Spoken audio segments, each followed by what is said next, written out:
Biarlah segala yang bernafas memuji Tuhan. Haleluya. Sekali lagi sama-sama yuk, 2, 3. Biarlah segala yang bernafas memuji Tuhan. Haleluya.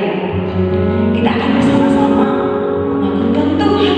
Kita mau katakan bahwa hanya satu hal yang kita meminta kepada Tuhan, yaitu kasih-Nya. Biar kasih Tuhan memberkati kita. Kita akan nyanyi lagu satu hal lalu kita kepada Tuhan.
Kalau Tuhan sudah menyertai bahkan mengumpulkan setiap kami anak-anak sekolah minggu untuk kami boleh datang kepada Tuhan.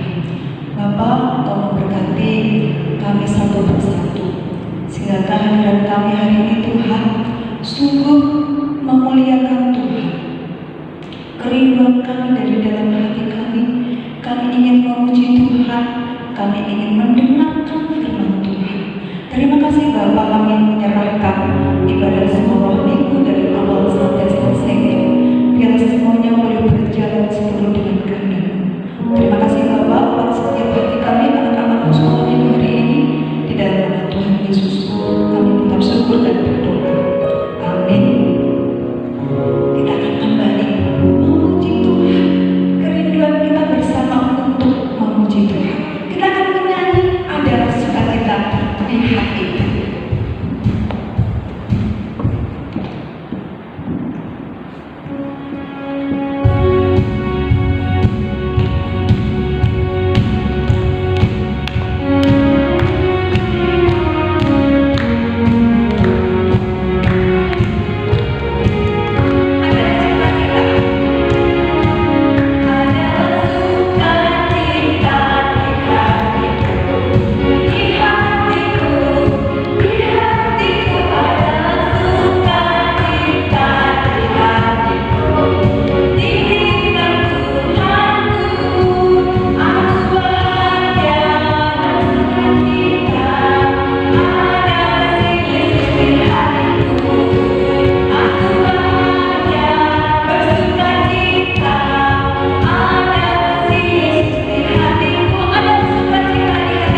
kepada sebelahmu, aku senang belajar firman Tuhan.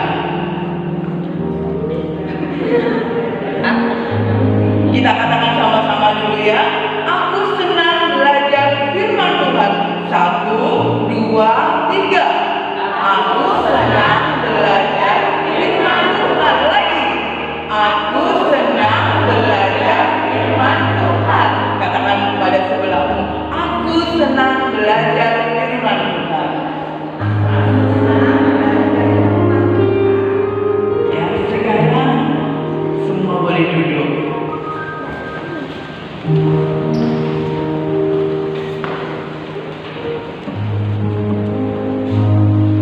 Satu kali ada seorang yang bernama Nabot. Siapa namanya? Nabot. Dia mempunyai kebun anggur yang bagus. Semua sudah sekolah ya ini ya. Sekarang kita mau main huruf sebentar ya.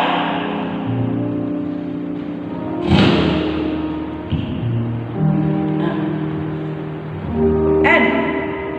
Ikuti. N. A. B.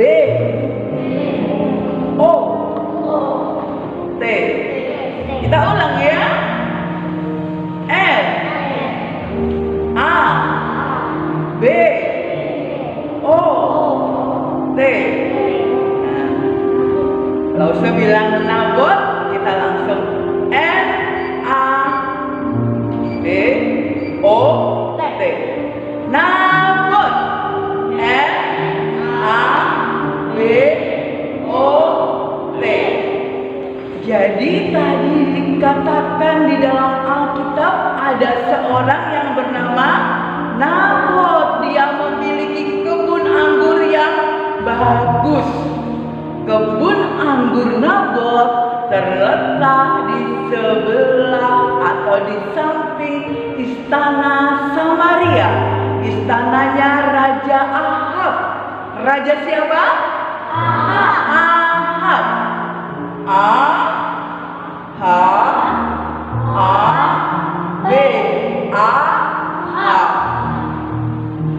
Karena kebun anggur itu ada di sebelah, di samping istananya, dan Raja Ahab melihat kebun anggur itu bagus, dia sangat ingin memiliki kebun anggur itu.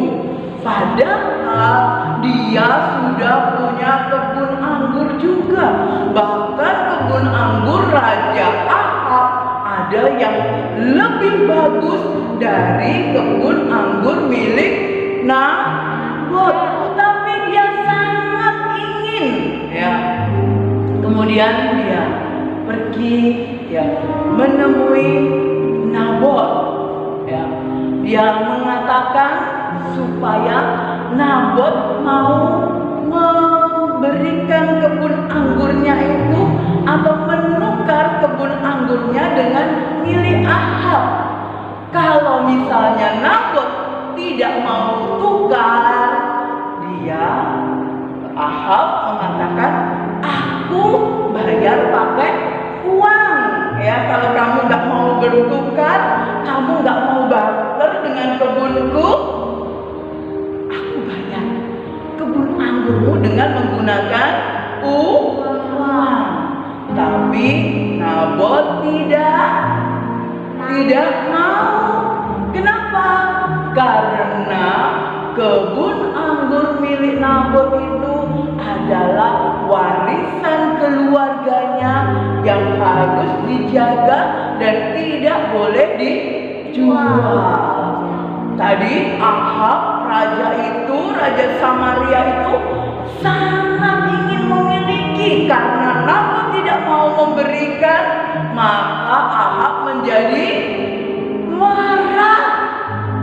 Ya, dia marah karena Nabot menolak menukar kebun anggurnya ataupun menjual kebun anggurnya. Raja Ahab sangat marah. Ya, dia pergi ke tempat tidur dan dia tidak mau makan. dia sangat-sangat marah.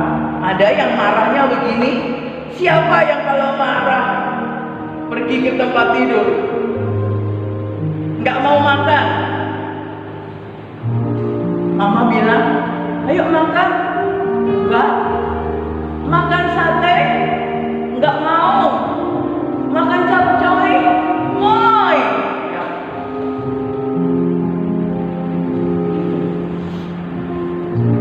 Telur. Enggak mau makan. Ada yang kayak Raja Ahab? Tanya sebelahnya, kamu gitu enggak? Gitu. Gitu enggak? Enggak ya. Kita anak Tuhan kalau marah enggak boleh begitu ya. Ngambek, marah besar, enggak mau makan. Raja Ahab memiliki seorang istri yang bernama Isabel. Siapa namanya? Siapa? Siapa nama istri Ahab? Isabel. Bukan Isabel, bukan ya. Isabel. Ya, Isabel bilang, kenapa kamu tidak mau makan? Kenapa kamu kesal? Raja Ahab bilang, Nabot yang punya kebun anggur di samping istana tidak mau memberikan kebun anggurnya dengan menukar ataupun saya bayar, dia tidak mau. Isabel bilang, don't worry, ya. Jangan khawatir. Bukankah kamu raja? Bukankah kamu orang nomor 1? Kemudian Isabel menyampaikan rencana jahatnya. Bagaimana supaya kebun anggur siapa tadi? Kebun anggur Nabot menjadi miliknya, ya, menjadi milik Ahab. Maka Isabel kemudian menuliskan surat, menuliskan surat untuk memberitahu bahwa Nabot sudah salah, sudah berdosa kepada Tuhan juga kepada raja dan harus dihukum, ya. Kemudian surat itu dibagikan kepada pemimpin-pemimpin yang ada di kota di mana Nabot tinggal. Nabot kemudian dituduh bahwa sudah berdosa kepada Tuhan dan juga bersalah kepada raja. Padahal Nabot tidak salah. Nabot tidak berdosa dalam hal ini kepada Tuhan maupun kepada raja. Sesuai rencana, setelah Nabot dituduh, dia kemudian dibawa keluar dan dilempari batu sampai mati. Jahat ya? Jahat enggak? Iya. Membunuh, kemudian merampas. Ya, setelah Nabot mati, Raja Ahab senang. Dia pergi ke kebun anggur Nabot. Ya, dia senang karena kebun itu sudah menjadi miliknya. Dia tidak peduli bahwa dia telah membunuh dan merampas. Dia senang, dia bersukacita. Tetapi kesenangannya, sukacitanya tidak lama. Kenapa? Datanglah Nabi Tuhan yang bernama Nabi siapa? Elia. Dia menegur bahwa Ahab sudah berdosa kepada Tuhan. Dia sudah membunuh dan juga merampas gara-gara dia sangat ingin memiliki kebun anggur milik Nabot. Ya. Elia mengatakan bahwa Tuhan akan menghukum Ahab dan keturunannya. Waduh. Ya. Nah, Ahab menjadi takut. Dia kesenangannya tidak lama. Takut gak dihukum? Takut? Oh, takut. Dia takut Ya, kalau guru menghukum paling disuruh berdiri, ya. Disuruh apa lagi? Nyapu. Ini yang menghukum Tuhan. Tuhan bilang akan memusnahkan keluarga Ahab. Wah, ngeri. Anak-anak yang ngeri banget. Maka mendengar semuanya itu, Ahab menjadi sedih. Ahab nangis. Ahab takut.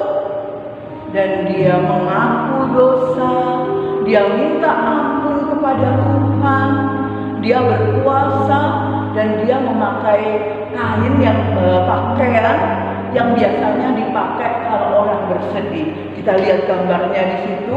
Tadi pakai jubah yang bagus, sekarang pakai baju yang buruk, yang menandakan bahwa dia menyesal, dia sedih, dia ngaku dosa di hadapan Tuhan.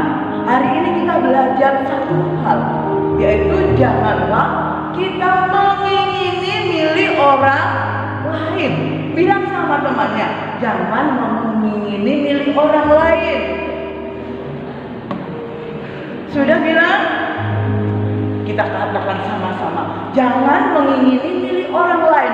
2, 3. Jangan mengingini milik orang lain. Bahaya. Iya, bahaya. Bahaya nggak? Kalau kita sangat menginginkan, kita bisa seperti Ahab. Kita akan tarik, kita akan ambil barang yang kita mau dari milik orang lain. Siapa orang lain? Bisa teman kita. Siapa yang pernah merampas milik temannya? Karena pinjem nggak dikasih. Ada yang pinjem mainan, lihat mainan temannya bagus, mainannya bagus, pinjem dong. Kemudian temannya nggak ngasih. Kemudian malah tarik nggak kena, akhirnya pukul temannya. Ada yang pernah begitu? Ada yang pernah begitu? Ada yang pernah begitu? Tidak, ya bagus. Itu bagus, itu baik. Ya. Ada yang pernah berebut sama Cece atau sama Dede di rumah?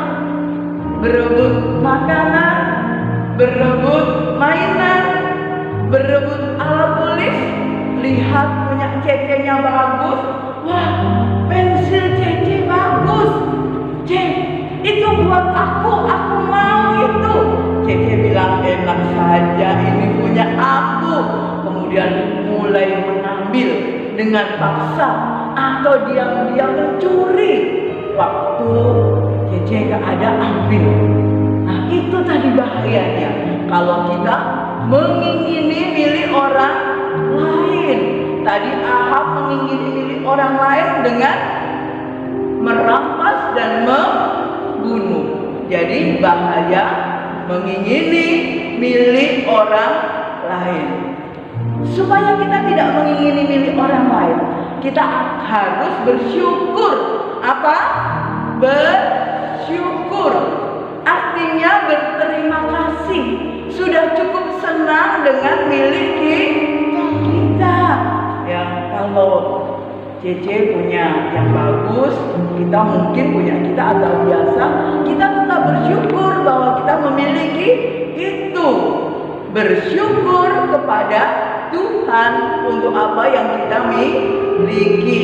Kita jangan mengingini milik orang lain karena menganggap milik orang lain itu lebih bagus.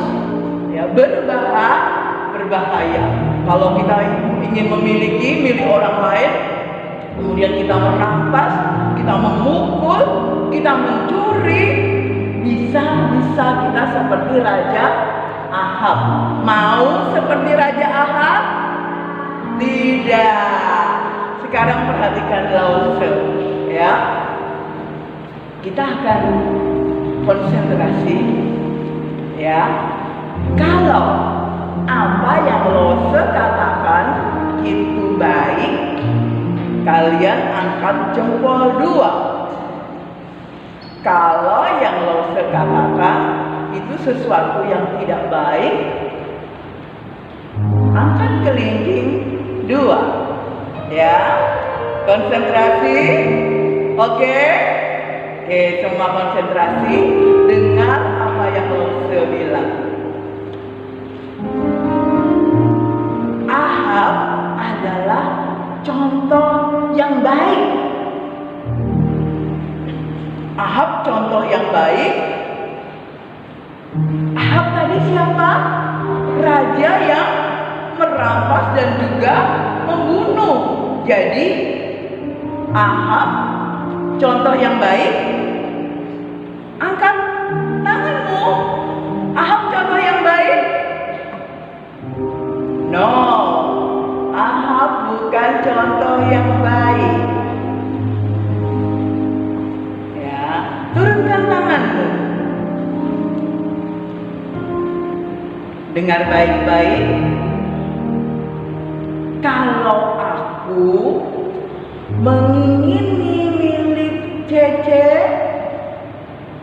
aku kalau tidak dapat boleh merampas. Mana tangannya? Ya, pinter semuanya. Ya, pinter semuanya. Turunkan tangan.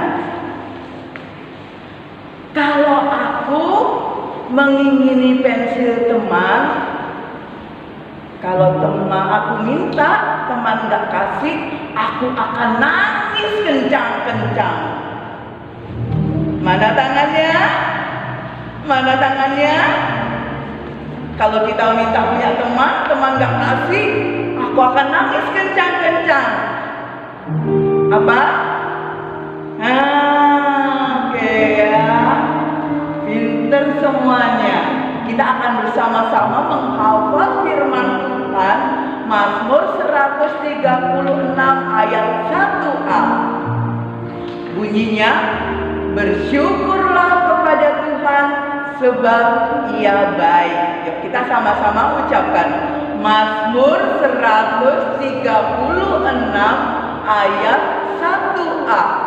Bersyukurlah kepada Tuhan sebab Ia baik. Lagi, Mazmur 136 ayat 1a.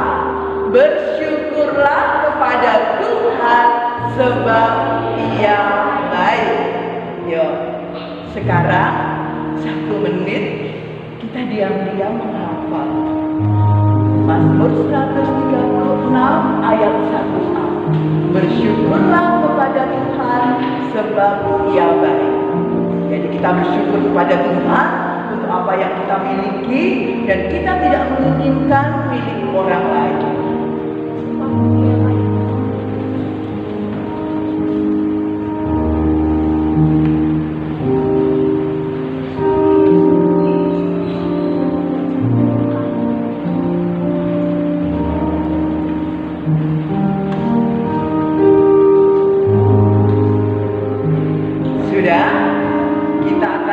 Bersama sekali lagi, kemudian yang kedua kita akan tutup mata menghafal bersama-sama tanpa melihat ya. Kita baca bersama-sama 1, 2, 3. Bersyukur pada Tuhan sebab Ia baik. Mazmur 136 ayat 1a. Yuk, sekarang kita tutup mata ya. Kita hafal sama-sama. Kita baca alamatnya terlebih dahulu. Mazmur 136 ayat 1a. Bersyukurlah kepada Tuhan sebab Ia baik. Yuk, sebelah kanan. Tutup mata, hafalkan bersama-sama. 2, 3. Ayat 1a. Iya, bagus. Sebelah kiri. 1, 2, 3.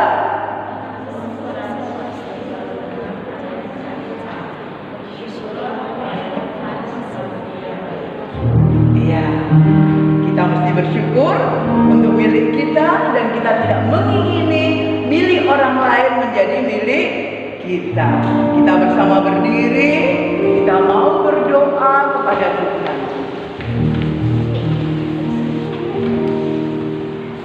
Yuk, lipat tangannya, tutup matanya, ikuti Lause berdoa.